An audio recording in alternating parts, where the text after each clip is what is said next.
Success Committee, as we are called to order today. Thank you everyone for joining.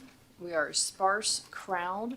I will be temporarily chairing this meeting due to Commissioner Winton's resignation from THEC. She has joined the TSU board. And we have a quorum with myself and I think with Commissioner Allman, but I do think we have to do a roll call. So if you wouldn't mind, Secretary. Commissioner Allman? Present. Commissioner Scarlett? Present. Secretary Hargett? Commissioner Morrison? Present. You have 3 members present and 2 voting members present and a quorum. All right. I know that we will be moving forward tomorrow and having some conversations about increasing the number of participants in this committee so we have a more robust conversation. We do have a statement of necessity. Since we do not have an in-person quorum, we must adopt that statement and to meet it electronically. Would you mind reading that? Committee members. A quorum of members are participating electronically today. As such, Tennessee Code annotated 844-108B2 requires that the committee make a determination that a necessity exists in order for a quorum of members to participate by electronic or other means of communication. A necessity means that the matters to be considered by a public body at a meeting require timely action by the body, that physical presence by a quorum of the members is not practical within the period of time requiring action, and that participation by a quorum of the members by electronic or other means of communication is necessary. In this case, 2 facts support a determination of necessity. First, today's agenda items require timely action by this committee to meet the Commission's charge to develop a recommendation for the agenda items to be considered by the full Commission on August 15th, 2024. Second, scheduling conflicts and other commitments prevented a quorum of members from being physically present today. I will go ahead and move that we determine this necessity exists. I'm looking for a second. Second. Excellent. Madam Secretary, please call the roll. Commissioner Allman? Aye. Commissioner Scarlett? Aye. Chairwoman, you have 2 ayes. Okay, we'll pass that. The adoption of the agenda. So next, we will entertain a motion, and I'll ask for Commissioner Allman to do this. Entertain a motion and a second to adopt the agenda for today's meeting. So moved. I will second that. And since we have no objections between the 2 of us, we'll entertain a roll call vote. Madam Secretary. Commissioner Allman? Aye. Commissioner Scarlett? Aye. You have 2 ayes. Great. We recognize the motion carries. The next item is public comment. Dr. Gentile, do we have any? Oh, We do not. No. okay. Well, thank you very much. We're moving very swiftly through this agenda. The next is the approval of the minutes. I do have a proposal for one correction. Chairwoman Winton was not in attendance at that meeting, and I believe I stepped in to chair that as a temporary chairperson. So that would be my only correction.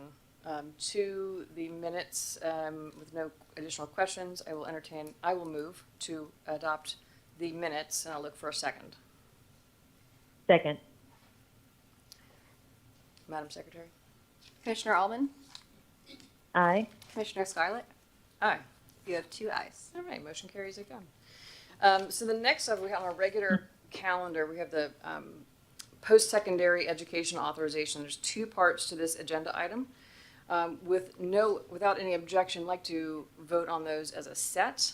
Dr. Bellard Chase, Senior Director of Post-Secondary State Authorization, will provide an overview of the post-secondary education authorization and answer any questions. Dr. Bellard Chase, you are recognized. Good morning, Chairman Scarlett, Dr. Gentile, members of the committee. The items in CC1A and CC1B in your binder, the recommendation is that they be granted regular and OEA authorization respectively. I don't have any questions. Commissioner Allman, do you have any questions? I do not. Okay, I will go ahead and move to approve this item. Looking for a second. Second. Okay, without any objection, Madam Secretary. Commissioner Allman? Aye. Commissioner Scarlett? Aye. Chairwoman, you have 2 ayes. All right. Thank you. Okay. So, For my informational item this morning, I would like to do an overview of DPSA, the institutions that we authorize, and the process that we go through to authorize them.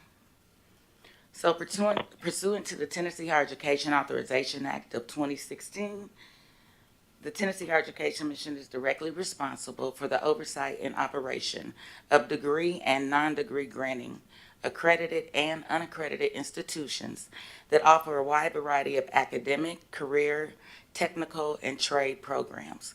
For example, we offer everything from truck driving up to PhDs and anything in between that you can think about.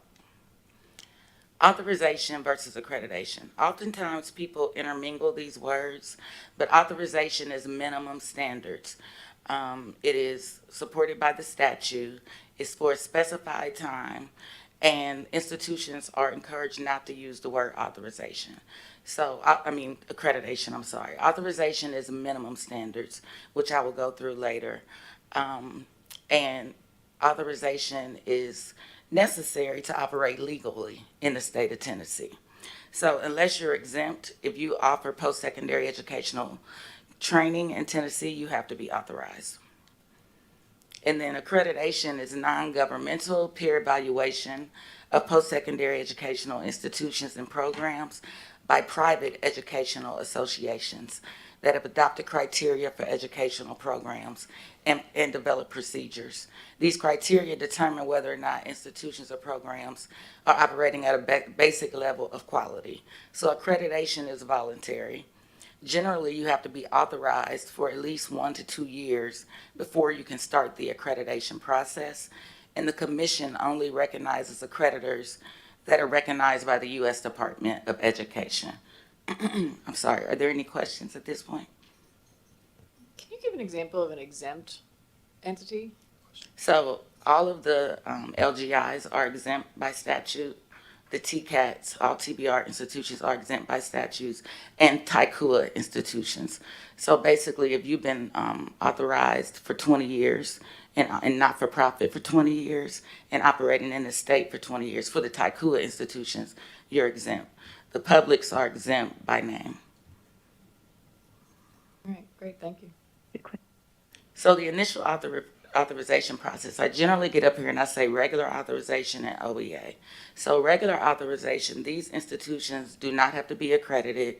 Generally, they have their sole proprietorships, although we do have some accredited institutions that are regularly authorized.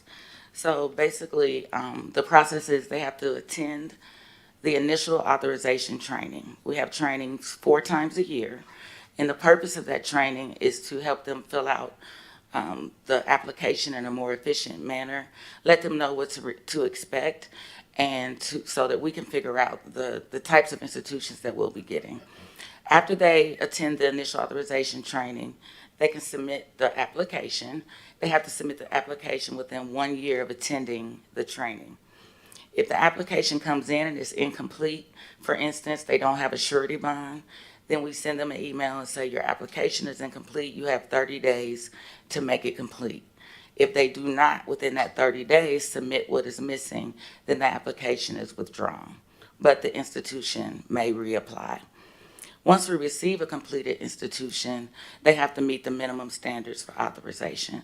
So a brief example of some of the minimum standards: the institutional director, who is responsible for making sure that the institution is following all the rules and statutes that are applicable, they have minimum educational qualifications. The instructors have minimum qualifications that we do verify.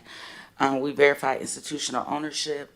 They have to have facilities. So they have to have a lease for at least 1 year from the date of application, or show proof of ownership of the building where the training will be taking place.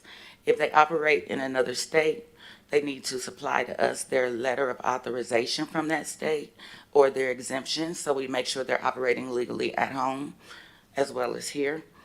They have to have an institutional surety bond, evidence of a business account, pre-enrollment disclosures.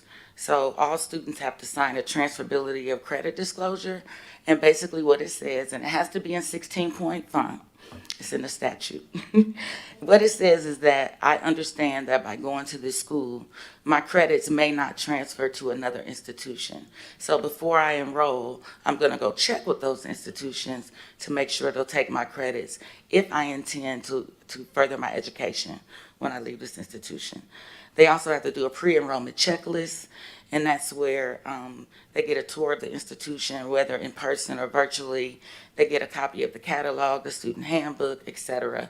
And then the enrollment agreement, which has the refund policy on there. It tells them the terms of how long they'll be enrolled, what program they're enrolled in, excuse me, how long that program will be, etc. Additionally, all institutions have to have a catalog. Within that catalog, there has to be a complaint policy, a refund policy, and academic progress policy. And then lastly, all institutions must submit at least one program registration request. And one important thing about programs that we do is that we work in concert with subject matter experts. So a lot of times on the agenda, you'll see, is licensure required for this position? We'll say yes. And then we put the state board that does it. So any nursing schools, dental schools, massage schools, etc., before we approve them and bring them to you, we have a letter from the subject matter expert saying when those students finish those programs, they can be licensed. Okay, Wonderful. Sorry.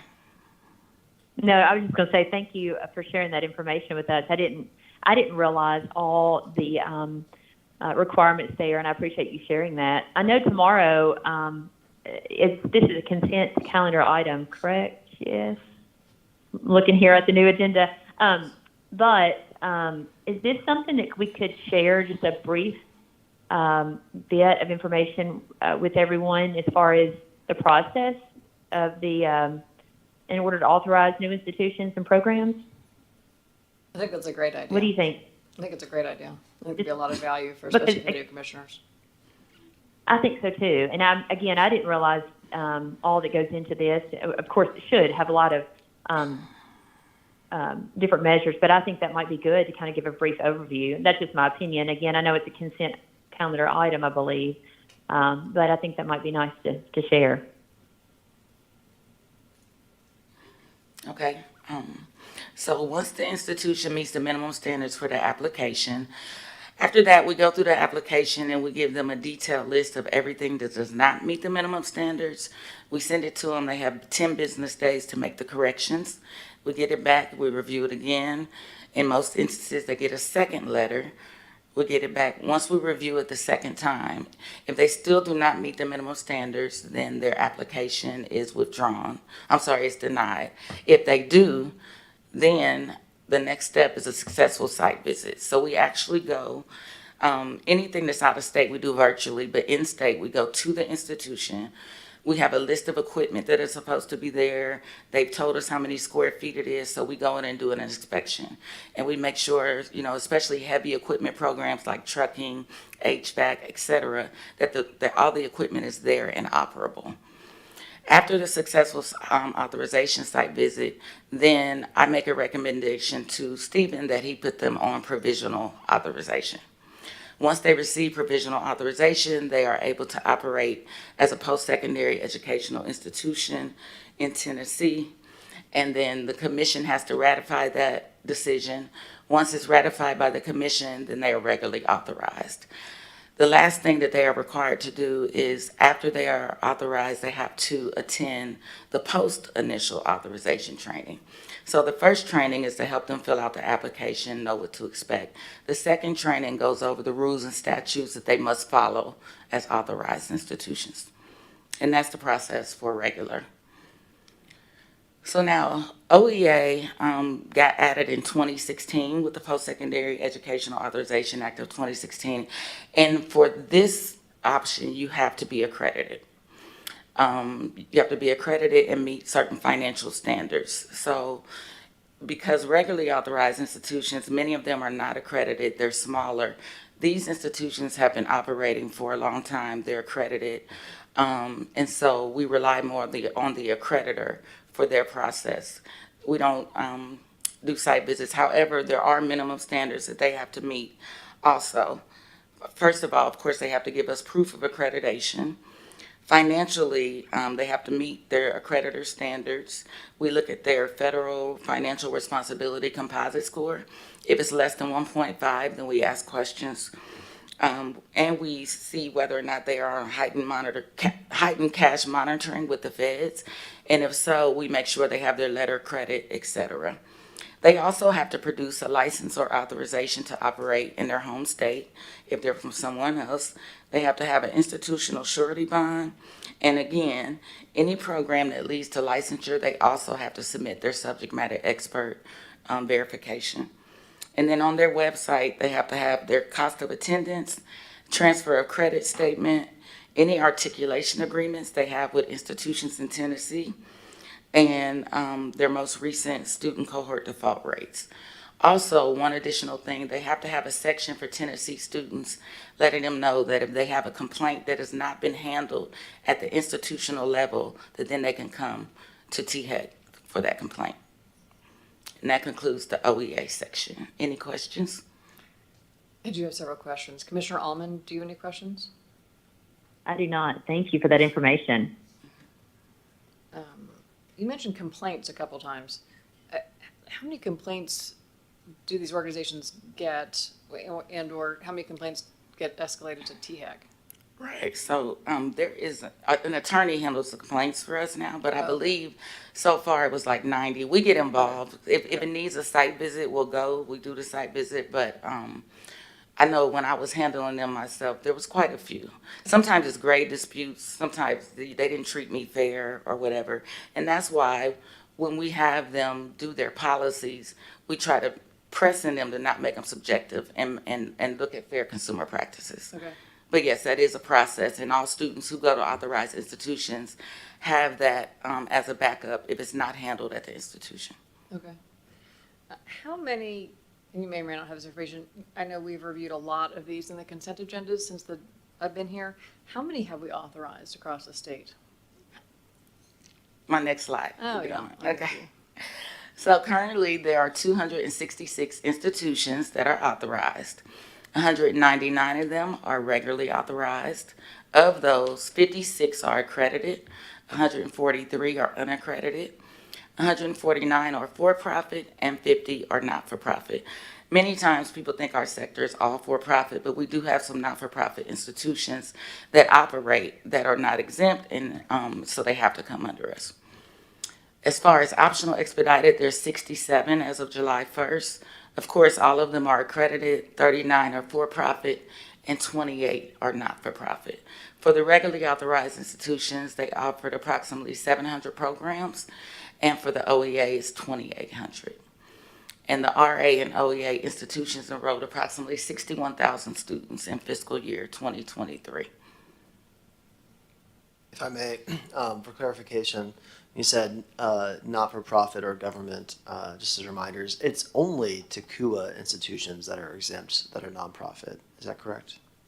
Well, it used to be. Now it's, so any not-for-profit that is domiciled in the state Right. for 20 years and accredited for 20 years is exempt. Right now, TCUA are the only institutions I'm aware of that meet that exemption.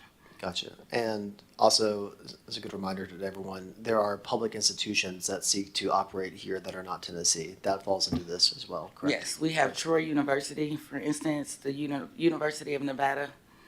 Those are two that come to my head right away. Because once they create a physical presence in Tennessee, they have to either be working under the SARA, which is the reciprocity agreement, but once they get a physical location, then they have to be authorized by us. Thank you. Okay.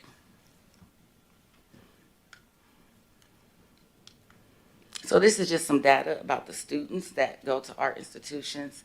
If you see that enrollment by age, most of the students are non-traditional. 67% are over the age of 25, and 33% are under the age of 25.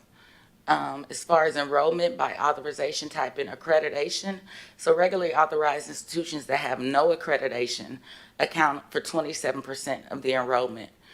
Regular authorized institutions with accreditation count for 14%, and then OEA is the rest with 59%. This is by gender There's more females than males. 47% Caucasian students, 37% African American, 5% Hispanic. And this is just a snapshot for fiscal year 23 of the credentials that were awarded by the institutions that are authorized.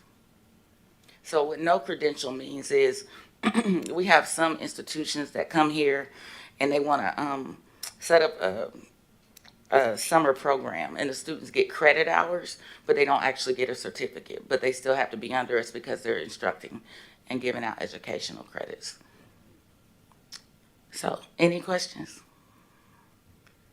I do have a couple more questions. One has to do with results and outcomes. Do we track that sort of information? Do we know how many people are, I know you're talking about getting the degrees here, do we know if they're going into the high growth areas that we need to fill the jobs, or do we have any information like So what we do every year, we collect something that we call student level statistical data. And that's every institution and every program, and they report to us how many students were enrolled, how many withdrew, how many are still enrolled, how many completed, and how many got a job. So yes, ma'am. And there's reports on the website of every institution which you can click on there, and it'll show you their report, their withdrawal rate, their placement rate, etc. I guess look at this from a macro level, from what THEC is reporting, if we're talking about all credentials that are achieved, and are they leaning into the high growth fields that we need to protect? I think oh, you can't hear. I'm sorry, Stephanie. No, I said I'm sorry, I couldn't hear her question. Well, if I could just clarify, we get for the institutions aggregate level data, not the student level data. No, we So get student level. You get student level We data. used to get aggregate, but then they changed the law that we had to put the reports on the website, so we wanted to be responsible for the integrity of the data. Okay, but that data does not flow into our P20 system. Is that correct? At one point, I don't think so. It does, yeah. But I know there's a section on us in the fact book about the head count. Yes. Right. So it does not at this time plug into the system that would allow us to see where they're going into those high need fields, high need industries, I should say, as we can't track which exact positions they go into. So that's right now that is a limitation of what we can do with the data. Is that something we could explore? Because we look at 60,000 people that are enrolled. It was actually a topic of conversation just last week as well. Okay, So, perfect. I have one more question in regards to, you talked about the credits that students will receive from some of these organizations. They may or may not transfer to whatever other institution they choose to go to. And I know we've talked a lot about transfer credits before. Has there been any conversation about how to make that more of a seamless experience for students between these organizations and our Tennessee-based post-secondary institutions? No, ma'am, not that I'm aware of. But like I said, we do, if an OEA institution has an articulation agreement with a institution in Tennessee, that does need to be on their website. And then students, every institution, I mean, even the publics have to have a statement based on SAC COC saying that the acceptance of credits is up to the accepting institution. So, but there's no formal agreement, no. Thank you. That it? Okay, thank you. I've got some more questions actually, but I came real quick. Stephanie, wait 1 second, please. I love this, and because I think that too often in our conversations about what THEC does, this does not get nearly enough spotlight, given what the enrollment is, the credentials are, and how those institutions are serving the state. When did the Division of Post-Secondary Authorization join under the commission? Do you remember? From my understanding, it was in the 80s. Okay. It used to be a separate board, and then it was in the 80s it got put under THEC. Okay, and when there was a board up until recently, that was an advisory, is that correct? Yes, it was a post-secondary educational advisory committee, which had been there around for at least 30 years, I believe, when I started.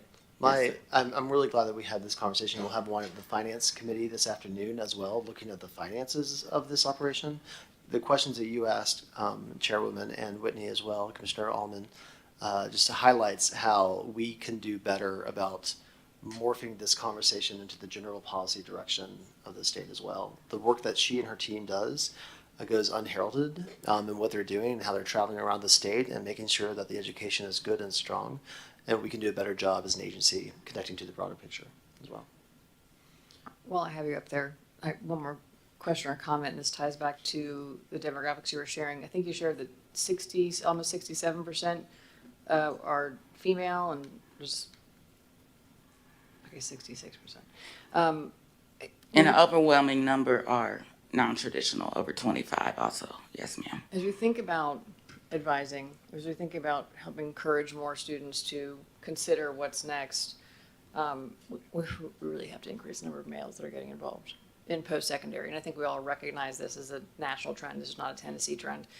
But as you think about that from advising, I know we'll have further conversations, but how do we encourage, motivate, inspire both male and female of all ages and demographic backgrounds to consider whether it's these programs or other programs we have in the state? I think this is continuing to be a bit of a shock and will continue to affect our society at a broader level.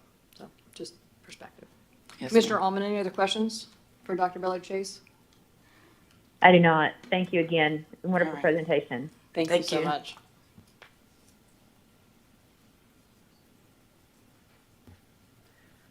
All right, so next up on the agenda is the new academic program, Roane State Community College, the Nuclear Technology Associate of Applied Science. Dr. Catherine Brackett, hello. Senior Director of Academic Affairs, will provide an overview of the program and introduce the speakers from the institutions. Dr. Brackett. Good morning, Chairwoman Scarlett and Commissioners. We have one program for your consideration today, a Nuclear Technology Associate of Applied Science at Roane State Community College. This program has significant industry involvement and support and has also garnered substantial grant funding from industry and federal and state entities. I'm pleased to introduce three presenters from the Tennessee Board of Regents to share more information about the proposed program. Dr. Jothany Reed, Vice Chancellor for Academic Affairs, Ms. Alicia Fox, Vice Chancellor for Business and Finance, and Dr. Chris Whaley, President of Roane State Community College. Good morning, members of the commission. So glad to host you here at TBR. I'm happy to present Roane State Community College's new program that's being proposed in nuclear technology for an AAS to meet the workforce needs within the Oak Ridge and surrounding areas for technician level education, and will encompass the entire fuel cycle, including technicians in nuclear fabrication, research, decontamination, decommissioning fields. The proposed curriculum will consist of 63 credit hours of coursework offered on ground at the Oak Ridge campus. The curriculum includes 26 credit hours of general education courses, 33 credit hours in the major field core in nuclear technology, and 4 to 6 credit hours of college requirements, including Roane State's first year course and an internship with variable hours. There are 4 new courses that have been developed for this program and is being proposed for a fall 2024 start. Other unique features of this program include dual enrollment options. The college has also worked with the University of Tennessee Knoxville's nuclear engineering faculty on the curriculum development of this program, and they are working on a future articulation agreement from Roane State to UTK. The college will also seek accreditation in 2028 from the Association of Technology, Management, and Applied Engineering. Although this program will be hosted within the Oak Ridge area, it is intended to serve their 8 county area service area, providing access to a variety of nuclear technician and nuclear worker placements and job opportunities to the region. They have incredible industry support for this program. Roane State was approached by an independent advisory board to develop a 2-year associates of applied science in nuclear technology. The Nuclear Technology Advisory Board is currently in effect and is predominantly made up of major industries in the nuclear field surrounding the Oak Ridge, Tennessee area. The industry served Roane State's effort for the program in both an advisory capacity as well as a collaborative partner by providing subject matter expertise in the curriculum development. The industry partners associated with this program include Oak Ridge National Laboratory, the Y-12 National Security Complex, the United Cleanup Oak Ridge, Omega Technical Services, Trizo X, MS Technologies, Energy Solution, RBM Services, and GEM Technologies. The proximity of this campus to the nuclear industry will allow the college to continue to work very closely with its industry partners who have all agreed to support this program with the use of laboratory space and equipment as needed. Also, they're all supporting plans for internships and apprenticeships. The workforce demand is significant, According to the U.S. Bureau of Labor Statistics, projected growth from 2020 to 2030 for engineering technologists and technicians in Tennessee is expected to grow by 13%, which is an average of about 160 jobs annually. Also, according to recent 2023 BLS data, the median wage for nuclear technicians coming out of this program is right over $90,000. And the Nuclear Energy Institute also projects that increased demand in nuclear energy will remain high due to retirements, changes in the industry, and expansion of facilities, mostly within the East Tennessee region. The East Tennessee Economic Council also supports this and has identified nuclear technicians as one of the critical workforce needs for the East Tennessee region. Finally, Governor Lee's $50 million nuclear fund to continue work to make Tennessee the #1 state for nuclear energy companies to invest in and thrive also directly influence the development of this program, which is designed to create that workforce for those companies I've mentioned. In terms of alignment to the THEC State Master Plan for Higher Education, it supports that by addressing the 3 areas of student success, family prosperity, and the workforce. This proposed program provides students with those high quality and relevant career-focused credentials. It also aligns with the vision and mission of Rome State Community College by investing in students the skills and knowledge to be among the best prepared graduates in this program. And also, graduates of this program will strengthen that regional workforce by having a clear career path to lead to greater economic mobility. It also supports the state's economic and workforce development by ensuring these trained skilled workers that will increase degree completion to support higher education in the state. It also aligns the TBR strategic plan and our commitment to improve the condition of individuals, families, and communities through the state through economic mobility and vitality. It also supports Rome State's community colleges' own opportunities to support its service areas to access an educational program that will be developed with new programs in collaborations with business and industry. At this time, I will be joined by Vice Chancellor Alicia Fox, who will highlight the revenue and cost projections. She will then be followed with closing comments from President Whaley, and then we will all help with questions. Thank you. Thank you, Dr. Reed, and good morning, Commission members.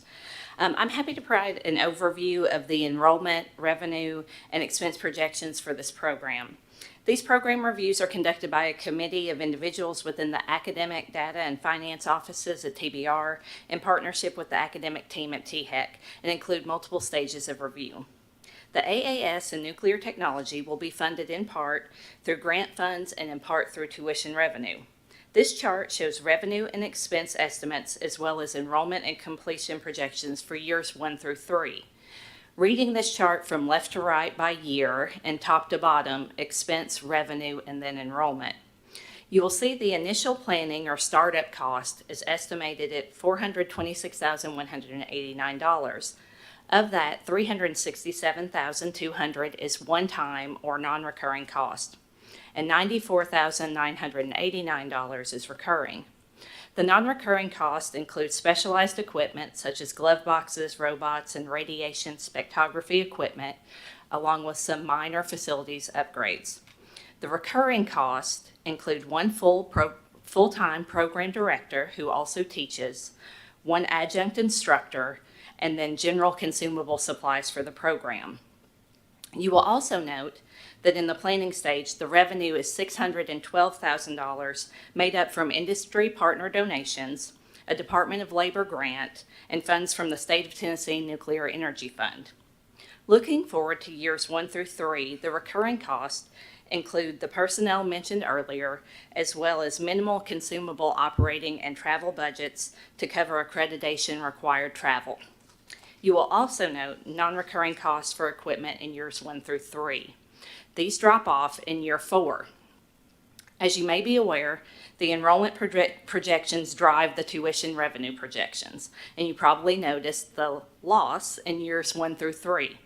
In the full THEC financial presentation submitted with the proposal, Roane State projects out through year 5, with years 4 and 5 showing a positive bottom line once the non-recurring equipment drops off. This leads me to the enrollment projections. You will see the year 1 projection at 15 FTE and increasing in years 2 and 3 to 45 and 62.5 respectively, with the projected graduation numbers at 5 in year 2 and 10 in year 3. The included enrollment and graduation projections are based on enrollment in similar programs within the state of Tennessee, including a similar program at Roane State, a program offered at Chattanooga State, and the University of Tennessee, Knoxville. Roane State currently offers a chemical engineering tech program that is similar in nature to the new nuclear technology program you are considering today. The chemical engineering program at Roane State began with 15 students and has grown to a steady enrollment of 50 to 60 new students each year and a 90% graduation rate. Chattanooga State currently offers an engineering technology degree with a concentration in nuclear power for an average enrollment of 11 headcount. UTK offers a bachelor's degree in nuclear engineering with enrollment slightly above 200. Given the proximity to UTK and the partnership between the two institutions, as well as the potential for articulation, Roane State feels that this is a more accurate comparison of the potential of this program. At this time, that concludes my portion of the presentation, and I would like to turn it over to Dr. Whaley for closing comments, and then we'll be happy to answer any questions you might have. Good morning, Madam Chair, Executive Director Gentile, members of the Commission. Thank you for your time this morning. Thank you for your consideration of this program that we're very, very excited about. I'd like to thank Vice Chancellor Reed, Fox, and Deaton for their support and advocacy of this program. We think this is exactly how our role in academics ought to work. When business and industry come to us with a need, an existing need, a growing need, a need with even more potential in the future, and they ask us to help them fill it. It's quite another thing, in a positive sense, when they surround us and say, we feel so strongly about this, we're going to help you build the curriculum, we're going to help you fundraise for equipment, we're going to help you apply for grant dollars. All of those things are very, very true in this situation. I don't have to tell any of you about the ties Oak Ridge, Tennessee has to nuclear energy. With the increasing switch from coal and other fossil fuels to clean energies such as nuclear, the future for nuclear in Oak Ridge and the greater East Tennessee area has never been greater. The phrase often used in the Oak Ridge area is that there is a nuclear renaissance going on. Now, what I mean by that is that there are already any number of industries, governmental agencies, etc., who have need of technicians for their programs, for their employees to take part in. Some 220 industries already exist who need nuclear technicians. They need, obviously, the great nuclear engineers coming out of UT, the great nuclear engineers who are going to come out of Tennessee Tech's new program, but they need technician-level folks as well, and that's what we hope to provide.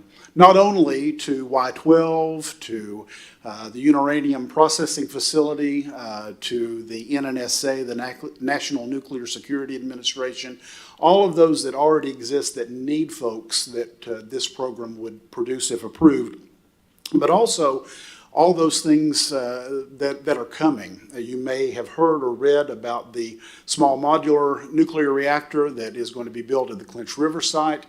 There are many other announcements, things that we can't really talk about now that are coming, fingers crossed, of industries that hopefully will locate in the Oak Ridge area and continue not only the growth of nuclear industry from the fission side, but also looking to the future. Just last week at the East Tennessee Economic Council, we had a presenter from a company locating in Oak Ridge that's going to move over and look at what probably is the future of nuclear energy, and that is fusion, which is now just being developed and perfected, certainly with the help of the great folks at Oak Ridge National Laboratory. But this is an existing need. This is a need that will not only continue, but frankly will grow. And that's what the local leaders saw, and that's what they perceived when they came to Roane State many months ago and asked us to develop this program.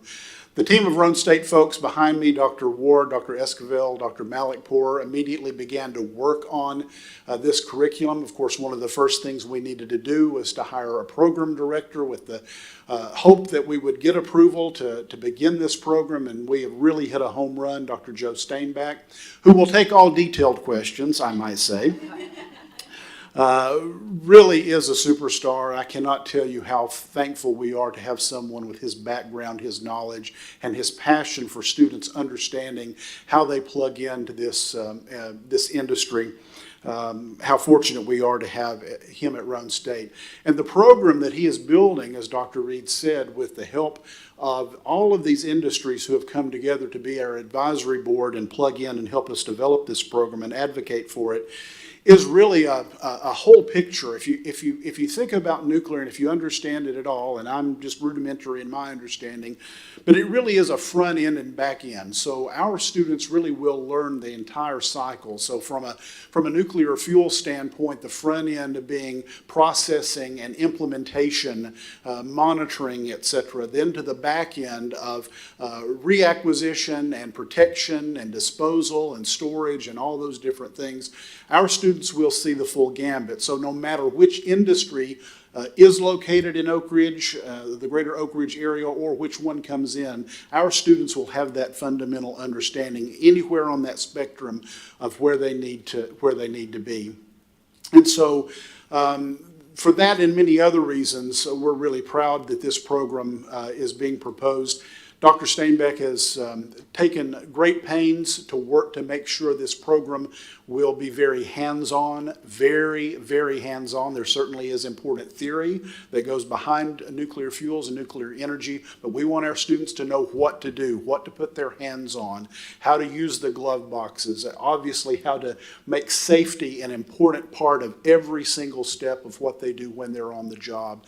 And it's another reason that we're so grateful that he is here leading this. And it goes back, Madam Chair, to the very good question that you raised earlier about plugging into needed industry, and that's exactly what this is. I would dare say that the potential growth in this area is on par, and this is saying something, with the demand that we're seeing for our 20 allied health science programs for nurses, EMTs, paramedics. You all know the great demand in all those programs. We're on the precipice of seeing the demand for nuclear technicians equal that, and in some ways potentially even exceed it. I know that's a statement, but I truly believe that's the case. So thank you again for your consideration. We'll be glad to answer any questions. Thank you, President Whaley. If you can't tell how excited East Tennessee and Roan State is about this program, you've heard it directly from the president. With this time, our team, including our technical experts, are ready to answer any questions to support your conversation. Commissioner Ullman or Commissioner Morrison, do you have any questions?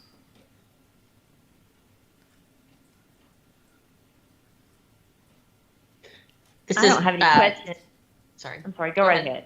Go. No, this is Dr. Morrison. I was just saying, I don't have any questions. I'm sorry not to be there in person. I love hearing, because we had a wonderful visit with him when our board was there. What was that, maybe a year and a half ago, 2 years ago?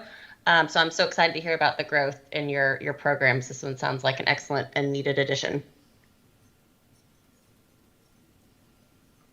Commissioner Ullman? I was going to say the same. Well, I was just going to say something similar, but clearly the program aligns with the governor's vision, and there's a great need.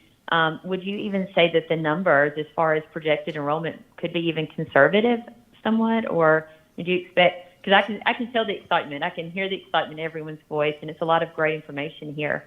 Do you expect maybe to have more enrollees than what you're projecting? I think they could certainly see extended growth beyond what they're projecting, but they also use the alignment of the growth of the related chemical engineering program as a guide for what's been provided. But I certainly think it's going to boom beyond today's estimates. Did you say the average salary for this role is $90,000? It's $90,200 for an associate's level technician coming out. That's a pretty good deal. You mentioned, one of y'all mentioned articulation with UTK. Are there any other four-year universities that you have relationships with specific to this degree? Tennessee Tech is starting their nuclear, I'm sorry. You might stay here for this. Tennessee Tech, who certainly is a strong partner, given proximity and long history of working together. They are just starting their nuclear engineering program, and so we will certainly be setting up articulation with them, and we will have, I know, already students who have expressed interest in going from our program to theirs. Excellent, thanks so much. While you're up there, Dr. Whaley, what sort of relationships do you have with the K-12 system in your community? Very strong throughout our 8-county and 10-county expanded service areas. So this program is something that we think is not only going to be able to fit into our dual enrollment model, but hopefully at some point maybe even our middle college model, which allows high school students to graduate with their associate's degree simultaneously with their high school diploma. In fact, they are technically college graduates a few days before their high school graduates, which we think is pretty cool. So yeah, that is certainly something that we're excited to partner with K-12, as well as things that are not specifically curricular in nature for us, programs like our Lab in a Box, where we put together lab experiments in Rubbermaid containers, align those with the K-12 outcomes and curricula, and then send those out to middle schoolers to let them get early experience and hands-on with things like radiation measurement. And here I am, Dr. Steinbeck, the lawyer is trying to talk nuclear, so you may need to save me in a minute. Thank you so much. Very much appreciate it. Are there any other questions? Chairwoman Scarlett, I just Yes. want to, I got two, recognize that one of our new Commissioner Ragsdale's on from East Tennessee, maybe a future petition committee member here as well. So I don't know if you had any questions or thoughts. I just want to share that I don't know that you could find a program that has a greater need or better potential than the one that was just presented. And you look at what the Board of Regents and Dr. Whaley have presented. I think this is going to be an absolutely outstanding program for people in East Tennessee, and look forward to endorsing it tomorrow as well. All right, thank you. And also, President Whaley, I don't believe you mentioned your bow tie. Can you please come up here and tell us what your bow tie is? I will. Executive Director Gentile, my group is used to be seeing me in a Raider red bow tie, but today I'm in my Oak Ridge nuclear bow tie. I have to look a little closely to see the details of that. But yes, I thought instead of a rabbit's foot, I wore my bow tie. So thank you for that. Well, thank you so much. Dr. Reed, Ms. Fox, and Dr. Whaley, thank you very much for joining us today. I will go ahead and move to have this program passed. I'll look for a second. Second. Madam Secretary, please call the roll. Commissioner Allman? Aye. Commissioner Scarlett? Aye. Chairwoman, you have 2 ayes. Motion carries. Congratulations. Thank you, Madam Chair. Thank you, members of the commission. I also want to recognize President Whaley and his team for their innovation and meeting the needs of the workforce. So thank you. Thank you. Next, we will hear from Dr. Tracy Comer, Senior Director of Articulation and Transfer, to provide an overview of the articulation and transfer updates and answer any questions. Dr. Comer, you are recognized. Thank you, Chairwoman Scarlett. Good morning, Commissioners. I am here to share updates related to articulation and transfer initiatives. I joined the Commission in January of 2023. This was a new position for the agency, and my focus is transfer policies and coordinating outreach efforts with Tennessee higher education institutions and system offices to drive greater overall transfer and articulation throughout the state. So today I will be discussing our transfer programs, recent changes made, and some of the events that we've had over the last year. So starting out, I want to talk about Tennessee Reverse Transfer. This program allows students that transition to a four-year institution prior to receiving their associate's degree the opportunity to obtain a credential while they continue working on their bachelor's degree. This is completed by combining credits from the current four-year institution and their previous community college to determine if they meet the criteria for the degree. Students eligible must be enrolled in a four-year institution. They must have 60 hours combined between the four-year institution and the community college. They have to have at least 15 of those credits from the community college and a 2.0 GPA from the community college. So reverse transfer provides a great opportunity for students to stack credentials, and in the event that life happens and they have to put that bachelor's on hold, they would at least have the associate's degree. So the reverse transfer is a semi-automated system, and it relies on the institutions to submit student information. The program started in spring 2015, and it includes all four-year public and two-year public institutions. There are also 8 TCUA institutions that participate in this program as well. In 2023, the reverse transfer system was fully migrated to THEC from the UT system. So previously, the administration of the program was completed through the UT system, and that was fully migrated in January of 2023, and THEC officially launched its first reverse transfer cycle February 20th, 2023.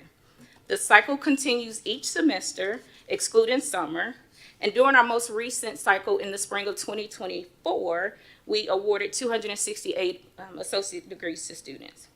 Communication within this system has greatly increased between THEC and colleges, as well as updating student information with the hope that this will increase associate degrees in the future.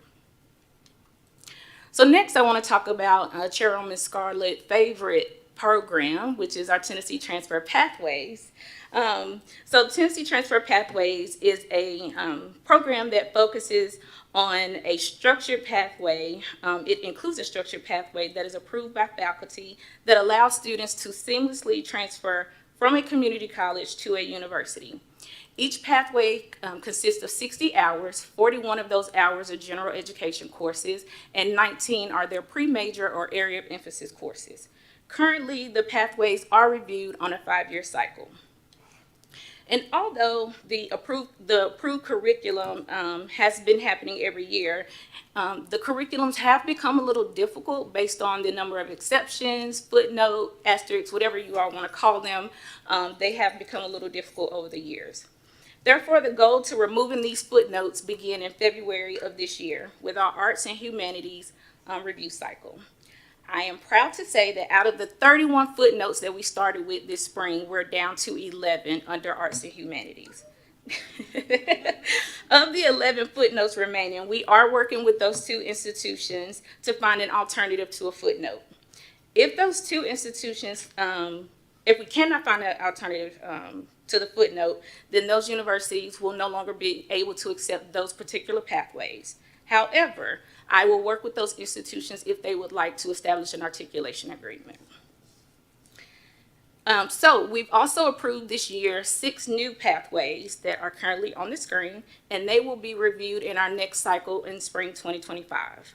Also in the spring of 2025, we will review health science TTPs, and this will be the final area that will be on a 5-year rotation. After this cycle in the spring of 2026, then all TTPs will be reviewed on a 3-year cycle. I would also like to thank our partners with TBR and the UT system that I work alongside with as a team. Next, I am going to cover some of the events that we've had in the last year, starting with our transfer convening. Our first ever event happened in September of 2023, and some of you may remember hearing this in previous reports. This was a 1-day event, and it was our kickoff to us building a transfer community across the state. We hosted approximately 100 colleagues in the Tennessee Tower for a day of breakout sessions focused on transfer initiatives, and we had presentations by campus colleagues. Our keynote for this event was Dr. John Gardner, and the feedback from the convening was very positive. During our wrap-up session, several colleagues shared the need for us to meet regionally and collaborate on a regional level. Therefore, we planned our first set of Grand Division meetings that took place spring of this year, and it was in West, Middle, and East Tennessee. These 3 meetings included over 200 colleagues that came together to discuss ways to improve the transfer student experience. The agenda included innovative collaborations, Tennessee transfer pathways, as well as group discussions. We had speakers from UT Martin, TCAT Crump, TBR, Tennessee Achieves, and ETSU, who actually shared their innovative transfer initiatives currently happening on their campuses. I want to also recognize the institutions on the screen: University of Memphis Lambeth, Nashville State Community College, and TCAT Morrison, who were our lovely hosts for these 3 events. Our second transfer convening is scheduled this year for October 30th. We will continue to bring colleagues together to focus on transfer initiatives, how they affect transfer students, including general education. Maya Robinson, Dr. Katie Brackett, and I are excited to be working on this convening together. We currently have 75 registrations as of yesterday, and our theme is Advancing Student-Centered Transfer in General Education. We are also planning for Grand Division meetings again in the spring of 2025, so be on the lookout for that. Next, we're going to talk about the transfer community. Coming into this role, it has been important that we build a community of transfer champions that work with our transfer students daily. Therefore, in the fall of 2023,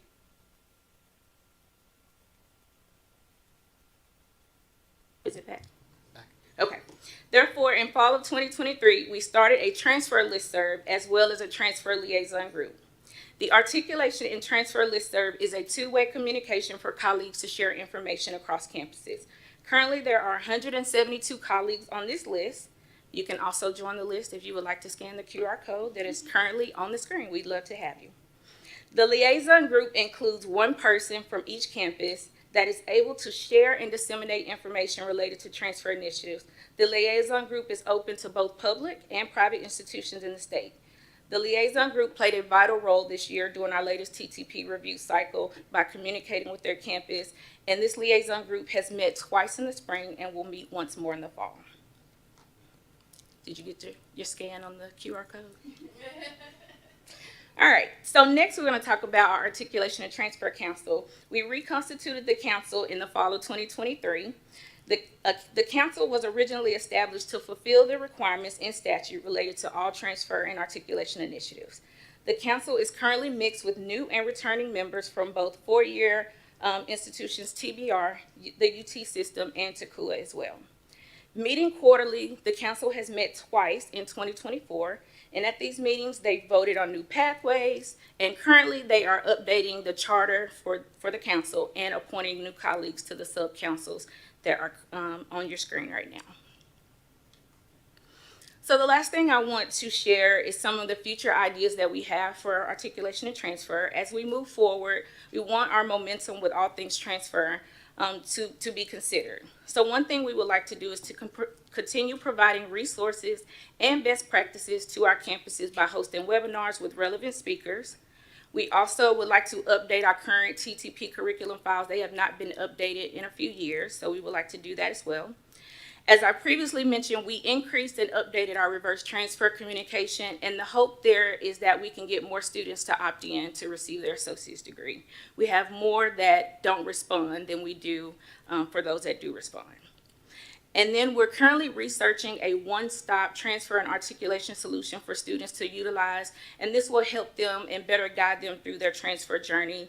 And hopefully we can provide this information to make that journey a little bit more easier for them. I want to thank you for your time, and I'm happy to answer any questions. While your mic is going off, mine is going on for some reason. Commissioner Morrison or Commissioner Allman or Commissioner Ragsdale, do you have any questions for Dr. Comer?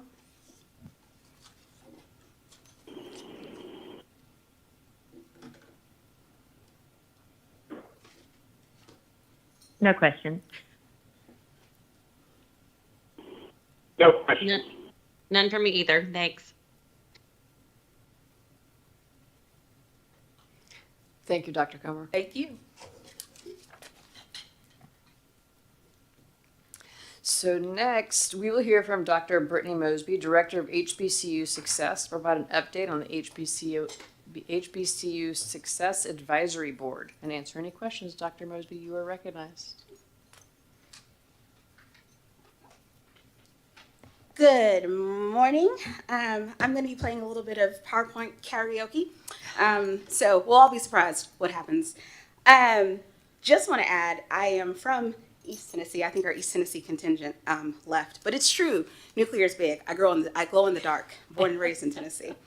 I'm here to talk to you a little bit about some of the updates and changes we're going to make, especially around the advisory board, but also to give you a little bit about what's happening with HBCU Success here at the agency. In what is called a callback in comedy, these are the HBCUs around the state. And to Dr. Bellard Chase's earlier point, our HBCUs actually represent the entire spectrum of type of institution in the state. So Knoxville College is currently authorized by DPSA, and they're operating as an authorized institution with their students offering associate's degrees. We have Fisk, Tennessee State, Lane College, Lemoyne Owen, which are all accredited exempt institutions, to use Dr. Bella Chase's language. They are all also accredited by SACS COC. American Baptist College here in Nashville is not an exempt institution. They are currently also authorized, but they are accredited by a national accredited agency that is recognized by the Department of Education, so they are able to receive Title IV funding. And then Meharry, as a graduate institution, operates a little bit differently because they have no undergrad students, but that is the spectrum of HBCUs. And so my role as director is to find a way to create a policy environment that is supportive for this range of institutions and also the range of students that attend them. So from the religious focus, liberal arts focus that is at American Baptist, all the way to public health, rural health, and health caring that happens at Meharry.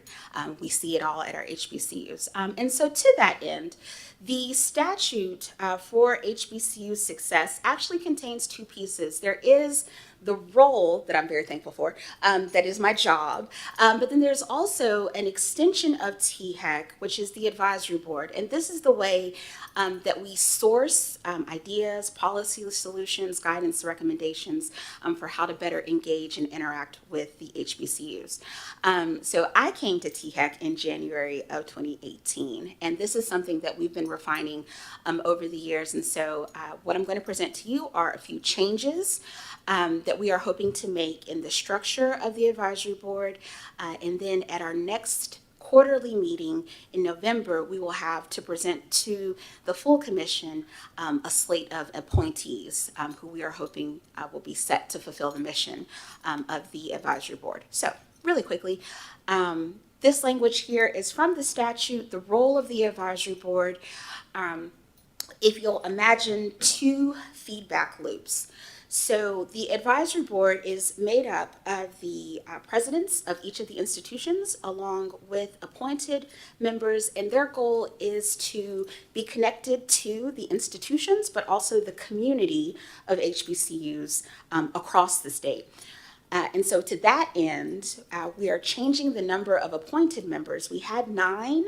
We're going to change that to 4, with one person from each grand division and then one person who will serve as an at-large member. Right now, we are happy to say we have Ashley Northington, who formerly served as the chair. She has agreed to come back on to serve as chair. She will be our Middle Tennessee representative. Officer Shelley Clemens is also going to return for a second term. We have really enjoyed her or appreciated her participation as a member of the Knoxville Police Department. She has added an incredibly unique and welcome perspective on pathways, higher education, and just expanding what we mean by sort of pipeline into industries. Police departments are also an industry.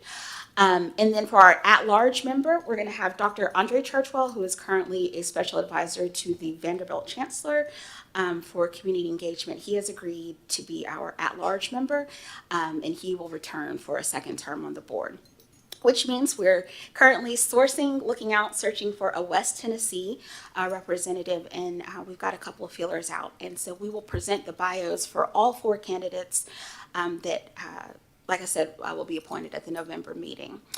Another change that we've made in this feedback loop with the board is we have centered the presidents as voting members so that we can really focus our conversation on what they're saying is happening on their campuses. So previously, our presidents, they were ex officio members, but they were non-voting members.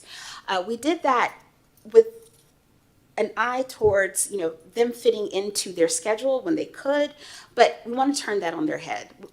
We want the meeting itself to have a value add, and we think that their presence is needed for that. So we're going to flip that, and we're going to count presidents towards the quorum, hopefully, so in tandem, creating agendas that are more tailored to their needs and what they're seeing, but also listening to them to hear what sorts of solutions we can source from the ground up. And so With the feedback then, our advisory board will meet at least twice a year. I, as director, will work with that advisory board and then also with the institutions directly. So also maintaining contact with administration on campus through their senior leadership, provost, student affairs, and so on. Take that and then present at regular intervals back to the commission. And so hopefully, what we've created here is an efficient cycle where we can really focus on the needs of our HBCUs, but also strategically matching them with the strengths within the agency. So really trying to put the pieces together in a more organized and effective manner. Let's see, I don't know if there's more I want to talk about here. And so these are the statutory goals as listed for the advisory board. And when we built out our strategic plan for both HBCU success at the agency and also for the advisory board, these are the goals that we had in mind. And so moving forward, these are the things that we are looking to operationalize, metricize, and make achievable as our board starts to tackle the problems of the HBCU community and sector. I'm not going to read through them for you, but I think... okay, one more slide. Alrighty. And this is some of the responsibilities or expectations that we have for our board members. Again, recognizing that this is an advisory body set to provide guidance and insight. We are not a governing body. We don't have any sort of binding decisions that we make for the campuses, but rather an opt-in environment. And again, we're hoping that institutions will see the benefit by coming to play in our sandbox with the restructuring of this board. So I believe that's all the slides. Yes, that's all the slides that I have, but I am happy to talk a little bit more about this restructuring, but then also just sort of what we're doing with HBCU success. Thank you so much, Dr. Mosby. Are there any questions from the phone?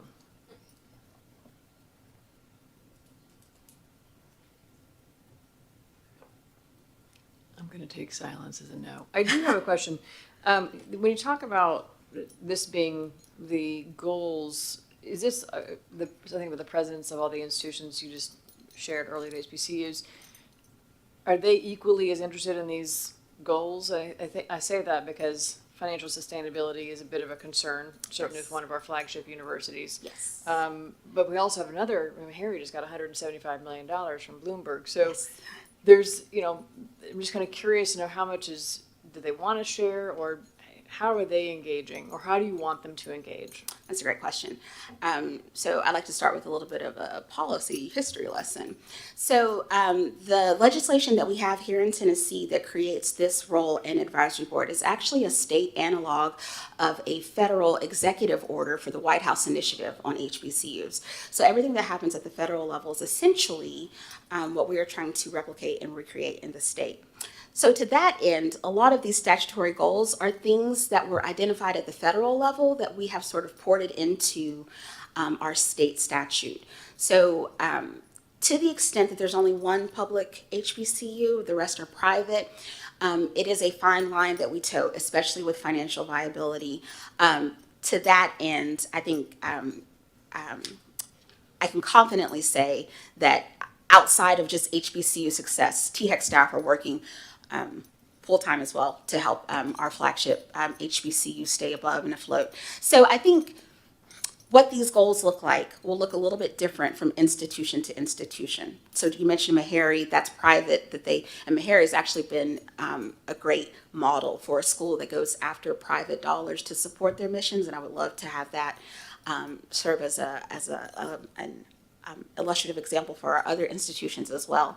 But to make a long answer short, it will look a little bit different from institution to institution, and recognizing again that our authority carrot stick is a little bit different for the private side. Sure. Great, thank you so much. I appreciate it. Yeah, I have thank no other you. questions. Thank you. I just want to add to that, Dr. Mosby and I and Brett Gibson earlier this spring were able to travel to all of the HBCUs except for Knoxville College. Right. I know you've been there, I have not been there yet, and meeting with their presidents, and a lot of these boxes here rung true for each and one of them. So I see our role in helping connect them to whatever public-private investments might be available, but also recognizing the capacity building that we do for our public institutions. What can we help them, whether it's campus security, summer investments in HBCU bridge programs, et cetera. So those were really Yes. good visits, well-timed. Yes. If I can add a little bit to that, my goal is to be able to be a translator of services. So those things, not just at THEC, but other state agencies that might be available and useful. So one thing that I'm currently working with ECD, they've got a lot of broadband money that's come down from the feds, and they're trying to hand that out as quickly as possible. And since our HBCUs are largely located in the minority communities they're trying to serve, trying to connect ECD with HBCUs and increasing the HBCU capacity to apply for those grants. So it is ad hoc in that way, but we're also looking at, we've done data dives for Lane. We were able to do analysis to help them do some predictive analytics. We've done some we're trying to include our HBCUs with the transfer conversations. And I'm looking to implement something like a secret shopper, but a policy audit. So, having students go through the processes at the institutions and identifying where holes and things like that are, because I think the help that we have, the assistance that we can provide to HBCUs doesn't just have to be programmatic. It can also be walking alongside them as they think through things at the institutional level. Thank you so much, Dr. Mosby. I appreciate it. Next up, our final agenda item, which is under other business. I'd like to call Dr. Julie Roberts, Chief Academic Officer, to provide an update on program termination. Dr. Roberts, you recognize. Thank you so much. We wanted to provide an update. You had asked us to look at termination and reasons for terminations for academic programs. Definitely want to thank Dr. Katie Brackett and Brooke Vo from our academic affairs team who pulled this all together. So we looked at from August 23 to August 24, any programs that had been terminated and characterized them in several categories, being administrative and process errors, licensure changes, resource and staffing issues, market demand, enrollment concerns, program alignment and development, and then obviously another for all of the other things. So just a quick overview. During that time period, we had 67 academic programs that were terminated. The vast majority, 66% of them, were due to enrollment concerns.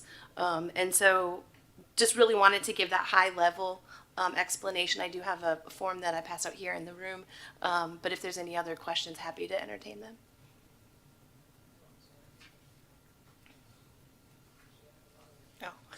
I had enough for the four of you. I thought you might want to share them at a dinner party. Do you happen to know, thank you for this, do you happen to know how long these programs had been operating under duress, for lack of a better term? Yeah, I think Katie pulled this together, so I think it was a broad brush. We did have a couple that were stood up and lost. There was one certificate in particular that had industry support. It had a community partner that then ended up not being able to fulfill the obligation. So we see some of those like that. Some had just the cycle of need. The student interest had just kind of petered out. Great, thank you so much. I don't believe those on the phone have received this, so we'll make sure it gets Yeah, I'm emailed. happy to send it out. Yeah. Okay. So if y'all have any questions, you certainly can reach out to Dr. Roberts. With this concludes our agenda. I do want to say, extend Dr. Deaton, I don't think he's in here anymore, extend a thanks to Dr. Deaton and TBR for allowing us to host our committee meeting here this morning and certainly this afternoon, and also our board meeting here tomorrow. So with that, are there any other questions or comments from the commissioners on the phone?